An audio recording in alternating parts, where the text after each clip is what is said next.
Definitely a reason that biscuits and gravy are famous in the South.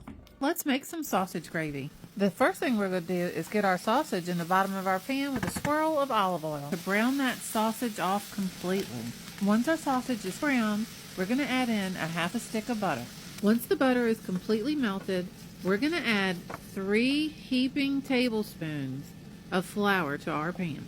Once you get that flour in your pan, give everything a stir and get that flour to soak up all that butter that's in the bottom of your pan. Still on a medium heat, we're going to let that flour start cooking. We're going to soak up every bit of that butter, and we're going to let that start to brown in our pan.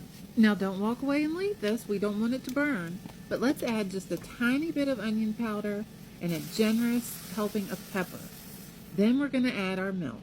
We're going to add an entire quart of milk, or 4 cups. Now, if you add 4 cups of milk and you still don't have all your sausage covered in the milk, then add a little more milk. Also, as you're stirring this in, you want to be scraping all of those bits up off the bottom of the pan. Stirring this occasionally until it comes up to a slow simmer. Then pop a lid on it and lower your heat. There's only really 2 secrets to making a good sausage gravy. 1 is keep it simple, and 2 is patience. You need to let that gravy cook low and slow for at least an hour. Come back, stir it occasionally, and halfway through it, give it a taste. See if it needs some salt, and if it does, this is when you'd add it. For the last 20 minutes or so, take the lid off of it and let it cook uncovered. Notice the difference in the color from when we started our gravy to when we're serving it up. It's gone from a white milk gravy to having that warm, nutty brown color. That's what we want, because that means our gravy has flavor.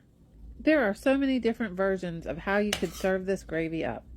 Of course, the most famous way is biscuits and gravy. This breakfast bowl that I made for dinner, that's just an amped up version of that. I started with a base of a Southern style biscuit with home fried potatoes, a generous serving of that delicious gravy, and a sunny side up egg. There is definitely a reason that biscuits and gravy are famous in the South.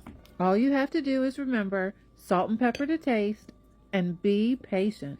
Once your gravy is that warm, nutty brown color, you know you're onto something. I hope y'all try this and enjoy it.